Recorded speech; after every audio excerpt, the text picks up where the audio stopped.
Once upon a time, in a famous story, a girl named Alice got very curious about a little white rabbit who passed by. She followed him and soon found herself falling down a very deep hole into a strange place called Wonderland. Wait! I'm late! I'm late! Hey, wait! I'm too late! Oh, hello. You have seemed to catch my evolutionarily perfected senses off guard this time. As you may see, I was taking my bath. Dry clean only. You seem to seek my illimitable sapience. For this, I scoff at you. Hey. But as this regales me, and I have nothing left to regurgitate on, I will apportion my cognizance on LSD, its history, effects on your overdeveloped cerebral tissue, and the future of LSD. As you are an imbecilic ape, I must first discuss exactly what LSD is and some of the history behind it. LSD, or lysergic acid diethylamide, also known as acid, is a psychedelic drug known for its psychological effects. This may include altered awareness of the surroundings, perceptions, and feelings. It is used mainly as a recreational drug and for spiritual reasons. LSD is typically either swallowed or held under the tongue. It is often sold on blotter paper, a sugar cube, or gelatin. But all drugs. Oh shit. I call them groovy bears. Essentially, LSD is a derivative of ergot. Ergot is a fungus that frequently grows on rye and wheat. The neurotrophic activities of the ergot alkaloids may also cause hallucinations and attendant irrational behavior, convulsions, and even death. Other symptoms include strong uterine contractions, nausea, seizures, high fever, vomiting, loss of muscle strength and unconsciousness. Since the Middle Ages, controlled doses of ergot were used to induce abortions and to stop maternal bleeding after childbirth.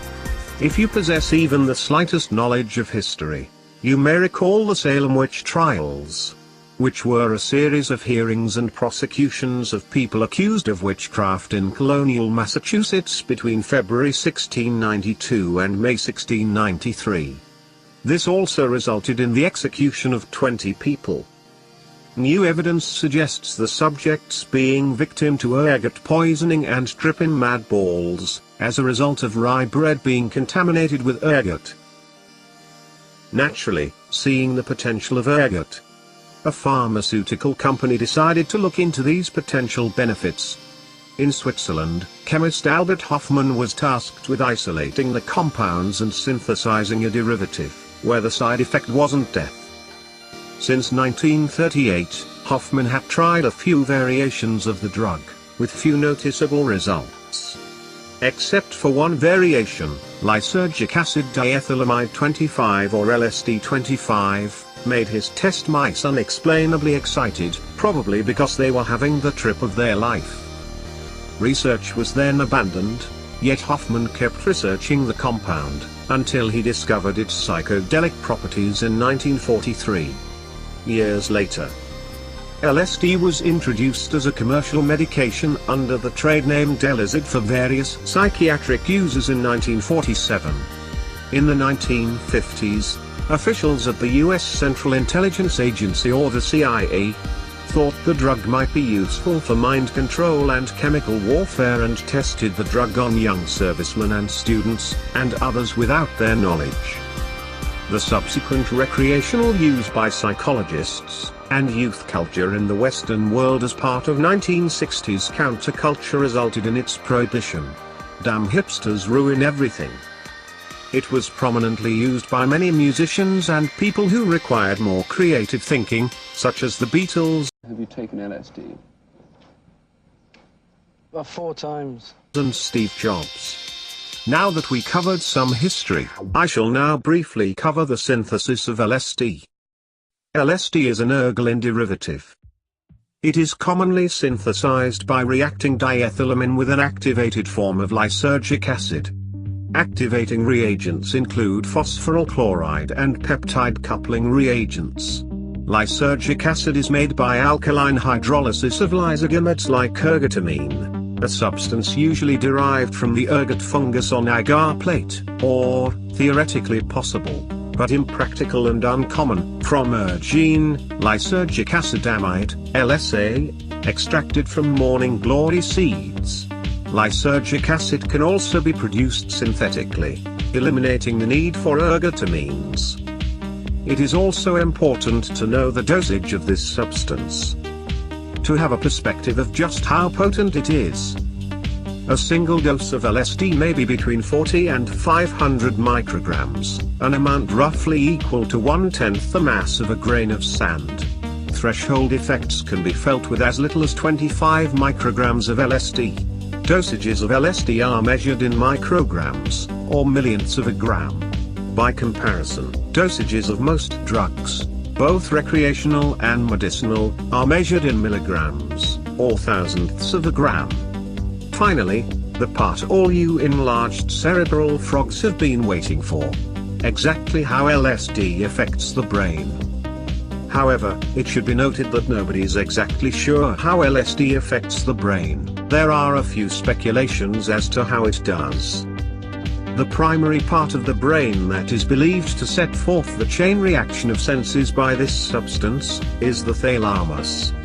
The thalamus is often described as a relay station.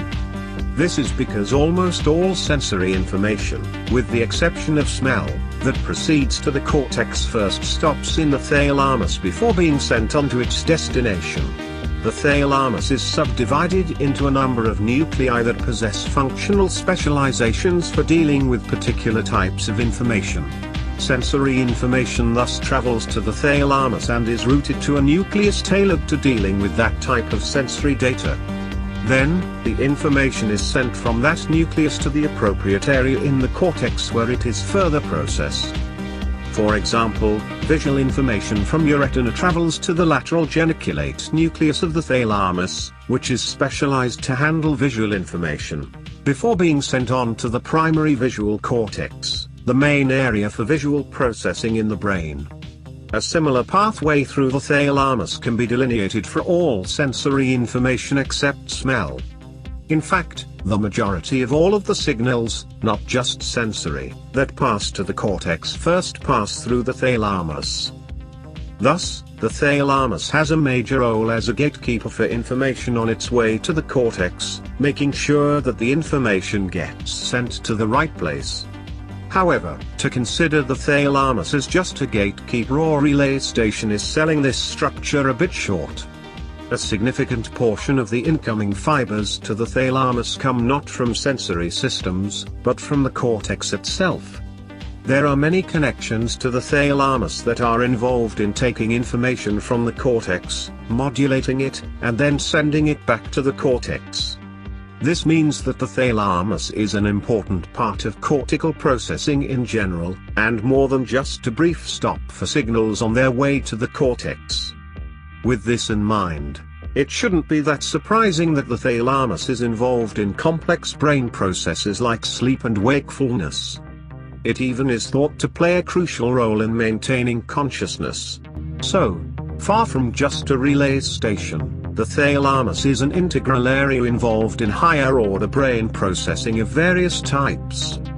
According to Andrew Sewell, a Yale psychiatrist and one of the few US-based psychedelic drug researchers, when LSD takes over the thalamus, the function of the thalamus is dampened down, allowing for the unfiltered and unprioritized flow of information from different neurons and parts of the brain, is what possibly allows for the enhancement and connection of the senses. Another thing worth mentioning is that LSD acts as non-selective serotonin receptor agonist.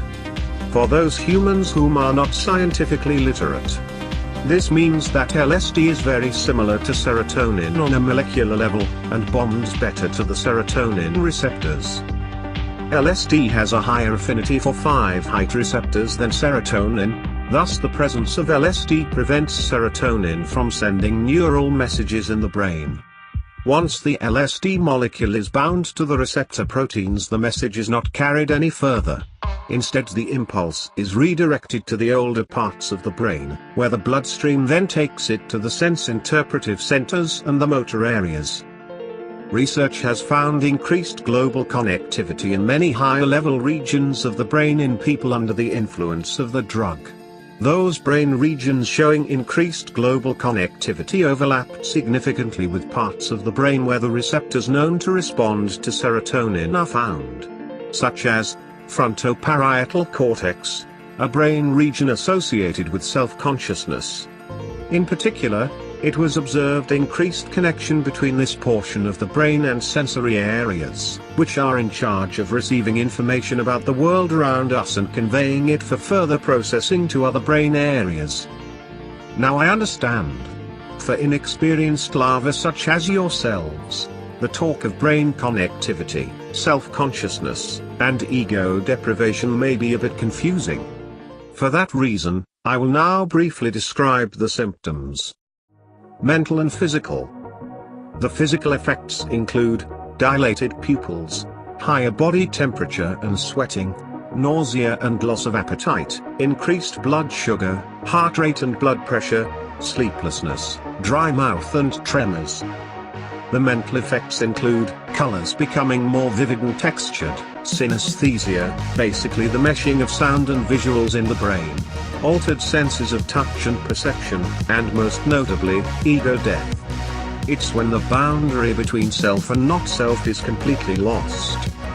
LSD is also particularly dangerous for people with schizophrenia, since it may cause bad trips and long-term side effects, such as flashbacks.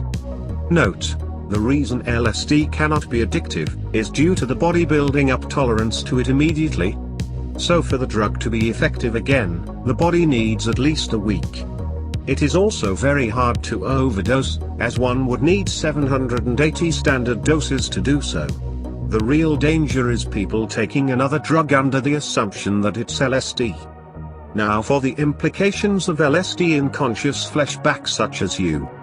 Aside from recreation use, LSD has been used in medicine and psychology, to better understand how serotonin works, and understanding human consciousness. LSD has also been found to eliminate cluster headache, which are rare and extremely painful headaches. Now I must conclude this extraordinary video. Citations will be in the description. Time for me to count some sheep. Well, I just couldn't. I couldn't possibly tell you. It's here. Can't you feel it? This whole room. This.